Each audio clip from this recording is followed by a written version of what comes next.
Hey guys, Steve here with 314 ADV. Today I'm going to give my overview.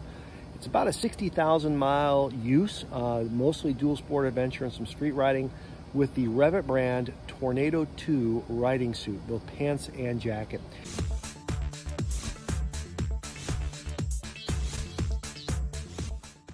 I know that they've discontinued the Tornado 2 and we now have the Tornado 3, but I think it's a good perspective to get an idea of how particular gear is going to work for you and what are some of the pros and cons. I saw a great video reviewing actually two of the Rev'It jackets to two of the Climb jackets. I'll put a link in the description to that video. Thanks, well done.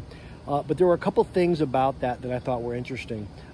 First and foremost, I agree completely with this concept that the modular style riding, while that's valuable, also has some downfalls, particularly when you're trying to put the rain liner inside of a suit. That's just impractical and really doesn't work too well, because if it is going to be raining on you, first and foremost, by the time you get it in, you're already starting to get wet. If you ride with it, that's impractical. But the one I had on the Rev'It 2, the Tornado 2, and I think it changed on the 3, it was both a thermal liner and a rain liner. And that's great when it's cold outside, but not really. If it's cold outside and raining, your suit's wet and cold and you're gonna freeze. And if it's hot and raining, you don't want the thermal. So what I really found my liner to be most valuable for is I use it in the wintertime to put inside. That's really cuts the wind back quite a bit. In severe cold, I'll actually put over the jacket and pants rain suit on top of that to cut some wind even more. So I, for the most part, have abandoned my liner for an external rain suit anytime that I need. And in the summertime, if I know I'm going to be a short distance and I'm not wearing anything other than some underwear and a t-shirt underneath the suit, which is really how I prefer to ride with that, I don't really care. I just let it rain. So here are some of my things I really like about it. One of the things I like most, which I'm getting other people really have a lot of negative about, was there's hardly any pockets in it. There's two small front pockets on the pants. There's two little zipper pockets on the side, which kudos to Rev'It. I have forgotten to close those things more times than I can count, and I have never lost my phone or my wallet out of there. So great. They really get in there. Even when they're not zipped up, your stuff's going to stay in. So I really like those. The inside has a little pocket inside there for any garments, but it's not rainproof. So if it's going to be wet, I put things in a Ziploc bag and stick it inside my jacket. The liner, when it's in, it actually prevents you from using that pocket, but there is one inside the liner jacket, so that's not too bad. Abrasion resistance, fantastic. I have had a couple good tosses off the bike. One real early on when I was learning to ride, got tossed off a gravel road and down to the ditch.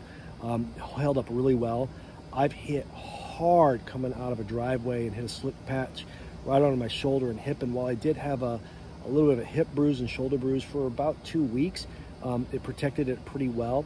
I haven't had any bad slides down the road, but I have been tossed off in the dirt and the gravel multiple times through the woods while riding in slow and technical stuff over the last 3 years, and it has held up fantastic.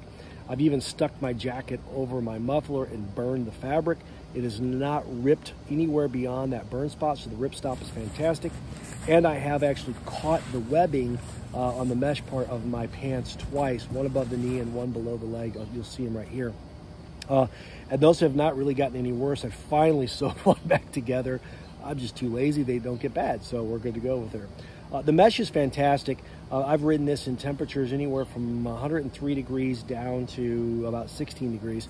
And I really haven't found it to be a limiting factor in my riding. More, if anything, it's a benefit because more often than not, you're getting hot and you need to pull that down. But the reason why I didn't like all the pockets on the other ones is because when I'm riding, I don't want to feel like I can carry 10 pounds of crap on me when in reality, I should be putting that on my bike. I realize a lot of people prefer it on you, but man, that's just going to wear you out even faster unless you're an exceptionally experienced rider and you're doing really technical stuff and you need the bike's handling to be better. But I'm an average rider. My bike handling is pretty mediocre as far as how I can handle it. So adding 10 pounds onto me is more difficult than adding 10 pounds to my bike. So I like the limited number of pockets from there. I would like to have had some better attachment. I know the upper brand on this jacket has attachment for a neck brace and for an actual visor. I ended up having to go with the not a visor, a yellow vest. I ended up going with the Climb Vest after trying 2 from Home Depot that either the Velcro ripped off doing 60 miles an hour or the zipper kept coming undone doing 60 miles an hour. The Climb Vest, which I won at Adventure Palooza, has actually served me fantastic well. Like I said, I really like the fabric. I like the abrasion resistance. I like the ease of use and comfortableness.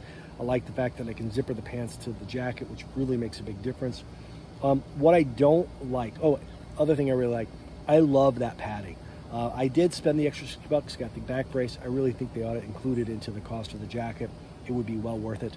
I've actually gone through 2 of those due to accidents and replacement on those. But the elbow, the knee, all fantastic padding. It allows for ventilation and air to flow through it, and it's protected my bits quite a bit. Things I don't like about it, the zippers.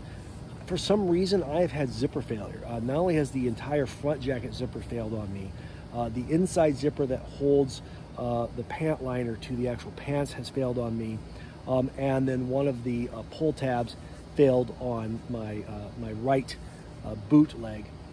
But while the zippers haven't failed on the boot leg, what I have found is that they won't stay down. So I wear an Alpine Star toucan boot underneath this, and what I found is because they're thick and I can barely fit my pants over them, and I can zip them down, but they will fit.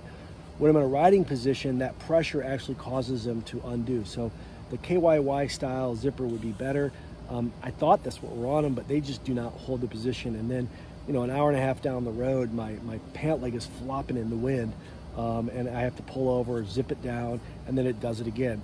Theoretically, the Velcro should hold that in place and prevent that from happening around the ankle, but as everyone knows, Velcro wears out fast, particularly if you're doing adventure riding or doing dual sport riding. Now, this isn't really an adventure style, dual sport style jacket and pants, but I found that it was the perfect combination of protection and heat modulation that I was looking for in the Missouri weather. So I did go ahead and go with it. I've looked at upgrading to their Cayenne. I just don't think that that's going to be a good fit for me. In fact, what I discovered was I went backwards and got the Proteus jacket, which has all of the padding and a mesh and a kidney belt and actually some front padding as well. And I'm just going to throw a jacket over the top of that. I'll probably just keep the jacket I have, pull my gear out, pull my padding out of the Rev'It one. So I'm 3 years into this. I did install a new zipper, which cost me, you know, my time, my sewing skills, and about 20 bucks. So not too much to complain. But the Velcro is a little bit more cumbersome, and I think I'm going to probably change out to the pants. I would like to try the Rev'It 3 Tornado 3 pants and replace out my current pants right now. I agree. I like the with Brett Tax. I like the gray coloring, the white coloring a lot better. Heat modulation is much better. In the wintertime, it would be kind of nice though to have the darker colors. And as Brett says, Rev'It, you need to put some coloring on the bottom there, man. It looks like I poo-pooed my pants all the time. It's horrible. So other things that I didn't really care for about the Rev'It brand, well, not much other than their sizing's weird. So I'm an American, I'm 6'2", I'm 220 pounds. I wear a large to extra large in everything here in America. I had to get the 2XL. At that size though, it fits really snug. It was fantastic. I'd like to see more snaps than Velcro on these jackets. And other than that, not too much to complain about. So hopefully this gives you some feedback. About 60,000 miles, adventure, dual sports, single track, and highway. I've gone through Missouri, Kentucky, Tennessee, Indiana, Illinois, Texas, Oklahoma, New Mexico, Colorado, Wyoming, and Nebraska in this suit. Everything from 16 degrees to a little over 100 and something. And it has served me fantastic. It has been a great suit. I wish I could get another 2 to 3 years out of it, but I think it's about time to trade up a little bit and get some more things. So, guys, thanks for watching. That's my review on the Rev'It Tornado 2 jacket and pants. I think you couldn't really go wrong with going with the version 3, but if you're someone that likes lots of storage and pockets, you're going to need to upgrade a little bit to the Cayenne. So, all right, have a great day. Steve out.